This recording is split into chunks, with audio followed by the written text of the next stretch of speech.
फौजीपुरा। Shivani Kashyap public school Pipariya में गणतंत्र दिवस की 76वीं वर्षगांठ बहुत धूमधाम व हर्षोल्लास से मनाई गई। स्कूल के प्रबंधक श्री राकेश कश्यप ने स्कूल में ध्वजारोहण कर स्कूल के समस्त अध्यापक और स्कूल कर्मचारियों को गणतंत्र दिवस की हार्दिक बधाई दी। श्री राकेश कश्यप ने सभी को देशभक्ति की शपथ दिलाई। स्कूल में बच्चों ने सांस्कृतिक कार्यक्रमों की प्रस्तुति दी। इस दौरान बच्चों को पुरस्कृत भी किया गया। कार्यक्रम के अतिथि जनशक्ति एकता पार्टी के राष्ट्रीय अध्यक्ष एडवोकेट रोहतास कश्यप जी ने स्कूल प्रबंधन का आभार व्यक्त किया और बच्चों व देशवासियों को संविधान के प्रति जागरूक होने की अपील की। स्कूल प्रबंधक द्वारा पार्टी के पदाधिकारियों का पटका पहनाकर सम्मान किया गया। इस अवसर पर प्रधानाचार्य प्रदीप यादव, अध्यापक मिराज खान, सोनू कश्यप, शिवानी कश्यप, धर्मेंद्र कश्यप, साधन अपर जिला सहकारी अधिकारी पीलीभीत, संतराम कश्यप एडवोकेट, रामनिवास कश्यप, रंजीत कश्यप एडवोकेट, तस्लीम अली, अमित सक्सेना, कृष्णपाल सागर, पूर्व वरिष्ठ प्रशासनिक अधिकारी आदि काफी संख्या में लोग उपस्थित रहे।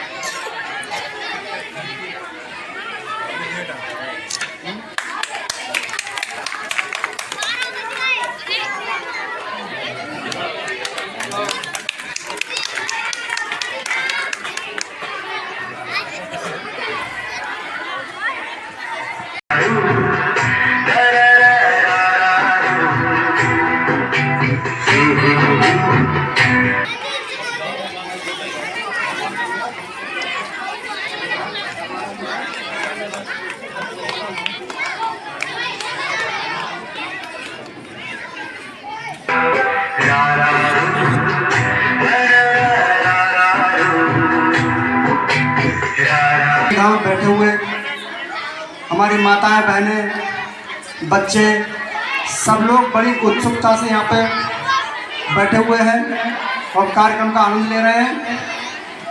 इस सारे कार्यक्रम का जो श्रेय जाता है इस विद्यालय के संचालक महोदय हमारे भाई राकेश कश्यप जी। एक बार इनके लिए, इस प्रोग्राम के लिए तालियां बजनी चाहिए जोर से, क्योंकि ऐसे जो कार्यक्रम होते हैं लोगों को जागरूक करने के लिए, लोगों को ज्ञानवर्धित करने के लिए और अपनी संस्कृति से जोड़ने के लिए प्रोत्साहित करते हैं। इसके अलावा जो बच्चे लोग कार्यक्रमों में प्रस्तुति देते हैं, अपनी हिस्सेदारी लेते हैं, अपना प्रतिभाग लेते हैं, उन लोगों के लिए अपने आप को, अपनी कला को प्रदर्शित करने का अवसर मिलता है। तो एक बार ऐसे बच्चों के लिए भी जोरदार तालियां बजनी चाहिए, क्योंकि लोग अपने बच्चों के लिए ऐसे कार्यक्रमों के लिए भेज रहे हैं और बच्चे भी मेहनत कर रहे हैं, बहुत कोशिश कर रहे हैं करने का कि अच्छा कर पाएं, अपने आप को एक्सप्लोर कर पाएं, अपने आप को जो है वो दिखा पाएं। हमारे यहाँ हमारे कप्तान सिंह साहब, हमारे बड़े भाई संतराम कश्यप जी, हमारे साथ चल के आए रंजीत कश्यप जी, हमारे मामा जी रामनिवास कश्यप जी, तस्लीम अली जी और हमारे यहाँ पे जितने सारे लोग मौजूद हैं, इन सब लोगों ने इस कार्यक्रम को सफल बनाने में अच्छी भूमिका निभाई है, पूरी भूमिका निभाई है। क्योंकि कप्तान सर ने बताया कि हम लोग 26 जनवरी को ही क्यों मनाया गणतंत्र दिवस, तो मैं उस विषय पर नहीं जाऊंगा, वो तो बात पूरी हो गई। 26 जनवरी को ही गणतंत्र दिवस क्यों मनाया गया। मैं दूसरी बात कहना चाहूंगा थोड़ी सी। वो दूसरी बात यह है कि इस गणतंत्र दिवस से हमें मिला क्या। इस गणतंत्र दिवस से हमें मिला क्या जानना चाहते हैं लोग? हाँ और ना? इस गणतंत्र दिवस से हमें मिला क्या? गणतंत्र दिवस जो है वो संविधान को लागू करने की तिथि के याद में मनाया जाता है। तो जब संविधान लागू हुआ उस उपलक्ष्य में, उसकी खुशी में, उसके जश्न में हम गणतंत्र दिवस मनाते हैं।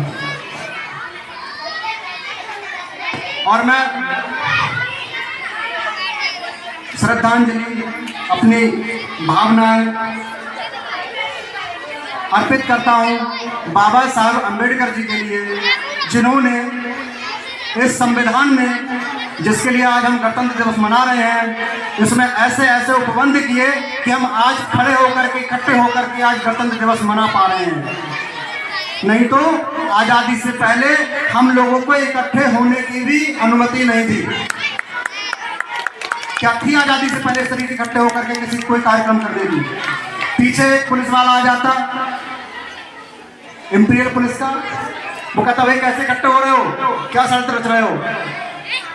आपको इस तरीके से शामिल होने की अनुमति नहीं होती थी। तो संविधान मिला हमको गणतंत्र दिवस के रूप में, गणतंत्र दिवस के दिन, और उस संविधान ने हमको बहुत सारे अधिकार दिए। उनमें एक अधिकार असेंबल होकर के सभा करना भी था, सभा करना भी है। हम कहीं भी इकट्ठे होकर के अपनी सभा कर सकते हैं, शांतिपूर्ण तरीके से अपनी बात को रख सकते हैं। तो एक बार मुझे लगता है कि इस बात के लिए तालियां नहीं बजनी चाहिए। संविधान में इतने बढ़िया उपबंध है, इतनी बढ़िया व्यवस्था है कि हम लोग इकट्ठे होकर अपनी बात रख सकते हैं।